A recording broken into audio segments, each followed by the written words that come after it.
এর আগে বলেছিলাম যাদের মানে জন্ম তারিখ 1 তারিখ, 2 তারিখ, 3 তারিখগুলো বলা হয়ে গেছে, মানে কার কোন বছরটা ভালো যাবে। তো আজকে জেনে নিই যাদের জন্ম হচ্ছে 4 তারিখ তাদের কোন দিনটা ভালো যাবে। তো সেই হিসাবে, তো নমস্কার, আমি আপনাদের সবার পরিচিত জ্যোতিষ বিপ্লব চক্রবর্তী। তো আজকে হচ্ছে যাদের জন্ম সংখ্যা হচ্ছে 4 কিংবা 22 কিংবা 31 কিংবা হচ্ছে 13, তো তাদের যে জন্ম যোগফল 4ই আসছে। তো সেই যোগফলের সাথে আপনার মান্থ, যার যেটা জন্ম মাস সেটাকে যোগ করবেন। যোগ করার পরে যে কারেন্ট ইয়ারটা চলছে সেটাকে যোগ করবেন। যোগ করার পর নর্মালি ডবল ডিজিট আসবে। তো সেই ডবল ডিজিটটাকে সিঙ্গেল ডিজিটে নিয়ে আসবেন। যেমন 33 আসলো, মানে 3 আর +3 = 6, মানে এরকম করে 6 সিঙ্গেল ডিজিটে আসলো।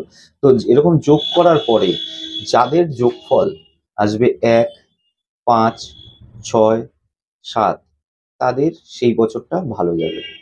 যাদের সংখ্যা আসবে 3, তাদের কিন্তু মোটামুটি ভালোও যাবে, আবার সেই বছরে কিছু খারাপ ঘটনাও সে সম্মুখীন হবে। আর যাদের সংখ্যা আসবে 2 কিংবা 9, তাদের কিন্তু সেই বছরটা খুব একটা ভালো যাবে না। সেই বছর কোনো শুভ কাজ তাদের উচিতই না করা। তা আশা করি বোঝাতে পারলাম।